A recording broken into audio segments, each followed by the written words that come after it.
Hello, everybody. Welcome back for another video. Hope you're all doing well. Hope you're all doing great and absolutely fantastic, and that you're all having a great day. Don't forget to follow me on social media. There are links in the description below. It is still allergy season, so if you hear me sniffling, I can't help it. Like, you gotta stop the trees from what they're doing because they're just kind of bombarding me at this point. And without any further ado, let's jump right into it. The last couple of days, we've had like a seesaw effect within the cryptocurrency space. I am trying desperately not to hold my breath, believe me, simply because the allotment of news that we've been afforded has either been, in the last couple of days, extremely negative or extremely positive. I mean, there hasn't really been a middle ground. I'm terrified because a lot of the news now is on the up and up once again. You know, historically, as I've said before, 99.9% of the time we have nothing but good news. I'm fearful because everyone's optimistic. Not some people, everyone. And when I show you what happened, it also kind of... First of all, I was completely correct. From the very beginning, I knew that this is what it was, but I was shocked to actually hear it directly from the horse's mouth. If you'll see exactly what I'm talking about. It's a little weird to me, personally, that everyone, rich people, are so hyper bullish on the space, and that retail has once again mentally kind of checked out, even when we continuously get good news within this market. Let me explain something to you. This was incredibly weird, but I knew that this is what the truth actually was. I'm going to go forward and then slightly go backward and then go back forward again, and you'll get it, and it'll make 1000% sense. And it's weird that no one caught on to this before. In the first public interview since stepping down as SEC chair, Gary Gensler, yeah, him, was on CNBC's Squawk Box, terrible name, and it says didn't hold back on his views about Bitcoin and the broader crypto market. Like, literally 1% of you actually understand where this is about to go. Speaking with the hosts, Gensler called the crypto market, and I quote, 99% sentiment and very little fundamentals. What stands out there? 99%. What's missing? What's missing from, like, what is the 1% that Gary Gensler could actually be talking about? Warning investors to approach the space with caution. Gensler acknowledged Bitcoin's unique position, saying it may stick around, and I quote, for a long time due to global interest. He compared Bitcoin to precious metals such as gold, suggesting it holds a certain fascination for people. However, he made a sharp distinction between Bitcoin and the thousands of other tokens, calling them meme or sentiment tokens with little long-term value. What, my friends, sticks out to you in those two paragraphs? I mean, it should be clear as literal daylight. Do you know what Gary Gensler did before he was the head of the SEC? I'm sure maybe 2 or 3 of you actually remember. He was a professor. He was a professor at MIT. Do you know what Gary Gensler taught about at MIT? Wait. Right here. Gary Gensler used to teach about blockchain. Do you know specifically what his courses were about?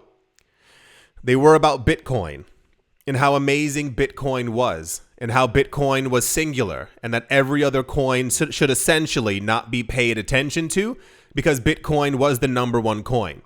He talked about blockchain technology and how it would basically lead us into this new futuristic era of, and I say this lightly, peace and prosperity and transparency when it comes to moving around money. Do you remember, and I remember saying this, and this is why I said I was completely correct. Do you know what original, and I mean like from the early stages, what original Bitcoin maximalists hate? Can you guess what it is? It has 3 letters. They hate ETFs. Do you want to know why? Because it's essentially, in a way, it's kind of paper Bitcoin. It expresses what Bitcoin is, but is through a securitized mean. Do you know who was against Bitcoin ETFs and ETFs in general for crypto for a very long time because they thought that they would muddy the space? Gary Gensler. Do you remember when I said for years, so when we got news that Gary Gensler was also even going to be the head of the SEC, everyone was very, very excited because we knew previously that he had been spoken about in the news in 2017, 18, 19. He wasn't popular, but we knew him as someone in the space, this university professor who was talking positively about Bitcoin. When he became the head of the SEC, everyone was like, okay, this is going to be great for crypto. And I kept on saying, I was like, no, I think it might just be good for Bitcoin. This man the entire time has been a Bitcoin maximalist. He literally taught for years about blockchain, and I think he's doing it again. Taught about blockchain and Bitcoin and the properties of Bitcoin and how it was going to basically push the world into this new era. Every single time that a Bitcoin ETF tried to go through and the SEC essentially said no to it, I said in a video, I said it's because he's a Bitcoin maximalist. He's one of the original ones who doesn't like the idea of an ETF because it basically means more Bitcoin being held by institutions and companies and BlackRock. But once again, the issue ended up being is that BlackRock is, $11 trillion. You can't really stand up to them, even if you're, saying it with your chest. BlackRock is going to completely walk all over you. Gary Gensler just went on TV stating that 99% of the market was garbage and that Bitcoin has staying power. A lot of people were talking about this in the news because they were like, oh, yeah, old man Gensler talking about the market. And I said, no, something has been up the entire time. The entire time. Even his being like, no, we don't need altcoin ETFs. If you, once again, and you had to have been here for a very long time within the cryptocurrency space to really understand what this sentiment actually means. The entire, and I say this as someone who's been here for a while, the entire point of crypto is Bitcoin. The entire point of Bitcoin is freedom. Years ago, when I used to listen to these videos from Andreas Antonopoulos and the like, they always used to say the exact same thing. The only thing you're going to pay attention to is Bitcoin. In the future, altcoins won't really matter, and we're going to see a plethora of altcoins. We are going to see tens of thousands of altcoins. Their entire point is to basically make sure that you don't pay attention to Bitcoin. These people said this, it was 10, 11, 12 years ago. They went through the entire thing. We would have other altcoins. We would see adoption this way. There'd be adoption this way. We'd see governments getting into it. We see central banks getting into it. That's why I keep freaking out every single time that we hear that another bank, another institution, another company, BlackRock is into it, because all of this was literally foretold a long time ago. I knew it from the beginning. And we all have our own sentiments about Gary Gensler. I would have loved if we had more cryptocurrency regulation. But do you remember what Hester Pierce and what Gary Gensler said? This must have been a year and a half ago. The entire idea was, for those of you who missed it, is that if you gave proper crypto regulatory clarity, people would still go around it. I know that sounds a little confusing and maybe even backwards. Let's say I told you that there's an alphabet. And the alphabet represents our cryptocurrency space. Now imagine if I told you A, B, and C were the things that you should properly pay attention to. Everyone would go, okay, cool. A, B, and C have proper regulatory clarity. At some point, you would have someone come out and they would say, well, there's also D, E, and F. They would take the letter F and they would draw an additional line and they would make it look like the letter A. And they would go, well, it looks just like it. The SEC basically said that if they give clarity and they say what doesn't constitute a security, people would simply create their coin with that basis, and then all the rest of it would be a scam, similar to the meme coins. You can still have decentralization. Like, what does decentralization mean? How many nodes and how many validators do you need for something to be decentralized? You can easily you can have nodes. For those of you who don't know, you can have nodes on your phone. You can have validators on your phone for different chains. Let's say someone created a new coin and sent out 1,000 phones to random people, to companies, organizations that said, turn that phone on. It then constitutes being decentralized enough. They launch the coin. People say, okay, it follows all the SEC rules. The coin goes up to $4.7 billion. The next day it's rug pulled. It followed the SEC's law. It followed exactly what they said. The issue is that people and scammers know how to get around all of these things. Anyway, the major news of the day, he came out and said it, and I knew it the entire time. And I mean, we should have kind of gotten it when this guy was like smiling as he was teaching. I was going to say, if you get a chance, it's not really anything that you actually need to look at. But if you've ever seen any of the videos, he's like walking around the classroom, like smiling, like talking about Bitcoin, like this is going to change the world. Bitcoin's going to be amazing. His entire time at the SEC was basically him not giving any attention to altcoins and him basically saying, no, we don't want a paper version of Bitcoin. And now that we see, if you missed one of the other videos, this was maybe 3 or 4 videos ago, there was some guy talking about the market and why the market is reacting the way that it is. And he said it's because of the institutions. The institutions have a firm, tight grip on the market right now, and they basically control it. It's kind of like the Wyckoff chart. The institutions are here and they're going to do what they need to do to push everyone out so that they make the most amount of money. That's why this cycle is also completely different, because it's not just me, you, and 30,000 retail investors jumping into it, but like, oh my gosh, this is amazing. No, we have an $11 trillion company who's at the helm, basically. Yeah, I found this very, very interesting. When it popped up, I read through it as multiple websites, and no one, I'll say it this way, no one really gathered what he was actually saying. They thought it was kind of like something backhanded, or people being like, yeah, of course, he's talking good about it now. No, Gary Gensler has always, it's really weird because we only know him as this monster. We only know him as this guy who like stopped progress, who like stopped us from moving forward. No, the entire time I told you he was a Bitcoin maximalist all along. How gosh darn ironic. That's the Gary Gensler news. And yeah, let's move on. Also in popular news, Arthur Hayes is back at it again, and I will preface it by saying that thus far this year and some change, Arthur Hayes has been correct. The co-founder of BitMEX made a bold prediction about the future of Bitcoin. He anticipates that cryptocurrency will enter a phase of sustained growth, characterized by a continuous rise with minimal downturns. His prediction is rooted in the belief that Bitcoin's market dominance could surge to 70% amid economic uncertainties. For those of you who do not know, Bitcoin's dominance usually falls down to around 30 or 40% during the years of the bull run. This is normally because as Bitcoin rises by 3 to 4%, altcoins rise by 15, 16, 17, 20%. He is, in essence, and has been saying for a while, and I said this years ago, and I think we're at the beginning of seeing this all come true.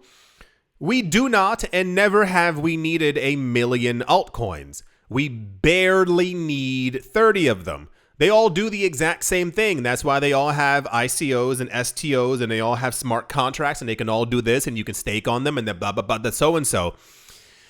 One of the generalized ideas is that these coins need to prove themselves. That was a topic back in 2018 where a lot of people kept on flocking to any brand new coin, and I kept on saying, cool, the coin looks awesome, but it has to prove itself.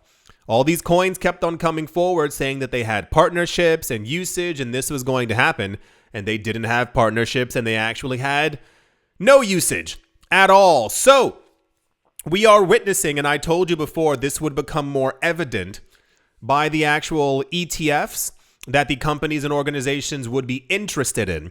And that's why the idea of so many Bitcoin ETFs, the Ethereum ETFs trying to be swapped into staking and in-kind, and the XRP ETFs.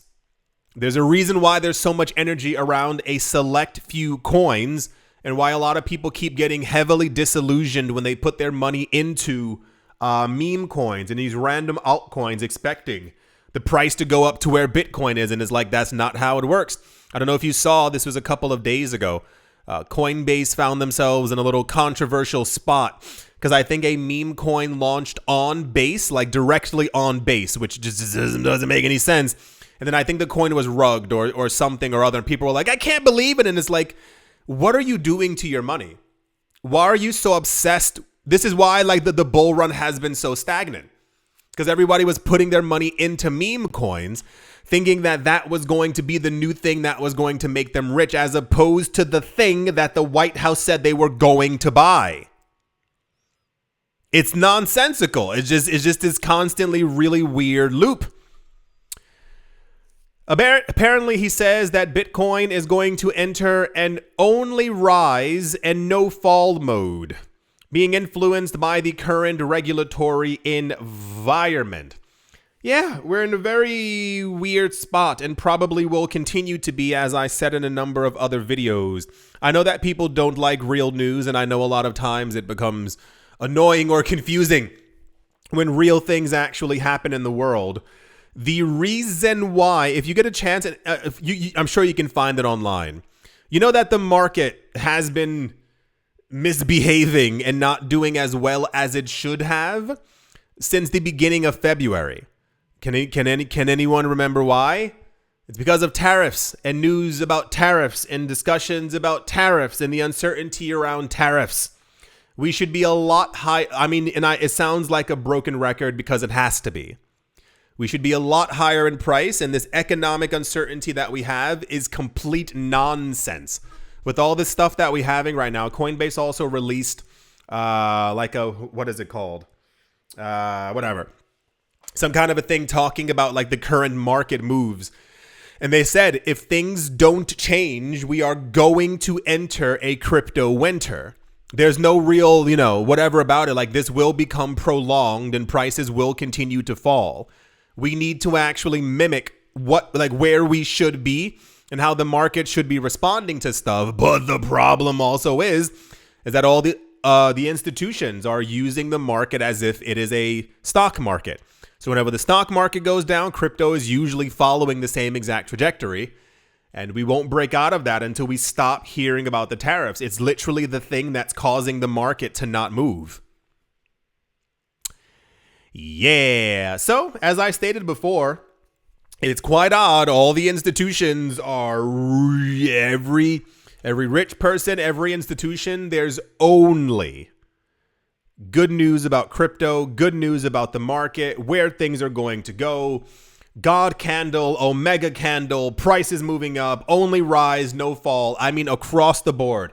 Kathy Wood was also just on TV. She was like, no, the market's going to move up. And I'm like, okay, once again, not going to hold my breath, but it is nice to hear that at least all the higher ups in the industry have a very optimistic view on this market. That's the Bitcoin only rise, no fall news. And yeah, let's move on. Also becoming more of a discussion. It makes a lot of sense. I think the public isn't really interested in this because they think that it won't affect them, like many things. A lot of people, even in crypto, no matter what happens, no matter what's going on, there's always going to be this, if it's going to happen or take place, it doesn't really affect me until it does. That's just the way that a lot of people live their lives, and it's absolutely terrible. It's kind of like hearing years ago that Bitcoin's at $17. This thing might become a world reserve currency. Bitcoin goes up to 100,000. That's when people actually care. The discussion very heavily. There was just a thing a couple of days ago with BlackRock. I mean, they are adamant. If you missed it, apparently, I think the tokenization, so like the idea of digitizing everything that has value onto blockchains is like major discussion right now. BlackRock said something, I think that the current market for that is around $600 billion or something like that. And they're projecting that in the next 10 to 15 years, it is going to be a 15, 20, 25 trillion dollar market, basically creating a whole nother layer of new value. And can you guess where this new value is going to be stored? On blockchains. And more specifically, right now, the discussions are revolving around the XRP blockchain, Ethereum, and in the future, when it can handle a little bit more, on top of Bitcoin. So you will be hearing a lot more about tokenization, the literal tokenization and digitization of everything, having it on chain. And if your chain ends up having 1.5, 2.7 trillion dollars in value locked on that chain, well, guess what becomes a winner? Ripple has published a new market outlook on Monday, forecasting an unprecedented shift in financial asset infrastructure. The report, developed in partnership with Boston Consulting Group, projects the tokenized real-world assets will expand from $600 billion into $18.9 trillion by the year 2033, reaching $9.4 trillion in just 5 years. It will be the digitization of your home. It'll be the digitization, of your wedding ring, of your phone, whatever you decide has value. You will be able to essentially make an NFT of it, a non-fungible item that shows you specifically that thing. And I know someone rolled their eyes when I said NFT. You got to get over it, dude. You really got to stop acting like you're a child and understand what it means for something to actually be non-fungible. The idea of NFTs for a lot of people is still like otherworldly or a monkey or whatever the thing is like that. You have to understand that the world is literally going to pass you by because you have one idea about what one thing actually looks like. Anything that is launched to or put onto a blockchain in this manner will be non-fungible. You will be able to discern one thing from another. If all of you put your homes, your houses onto a blockchain to digitize your deed or to digitize the value of said property, those will be NFTs. You will be able to see that one belongs to Tom, that one belongs to Richard, that one belongs to Michael. That's how NFTs work. The idea is that, and it's heavily dystopian as we've gone over before, but the idea is that if you want to buy some art and you can't afford $17 million, if a museum, as they've been doing, fractionalizes their art, you can buy shares of $10 in that art. So in the future, if the value of that does a 10x, guess what? You've basically, you invested in the art. You can sell your shares to someone else. Same exact thing when it comes to a home. You'll be able to say, I'm going to sell my home, but I'm going to sell it in 5 or 6 different portions, 10, 15 different portions. And you basically allow other people to say, hey, I don't have $300,000 to buy a house, but I do have $25,000. You'll be able to buy a fraction of that house, and the money that you get in rent from it will also be digitized. It will also be on a blockchain, so you'll be able to see the money that you're getting from that house. It kind of, and I don't want to use the term democratizes. That's a little bit too loaded, but it kind of allows extra people to get into a market simply because the valuation of everything continues to rise. The forecast points to a 53% compound. That is disgusting.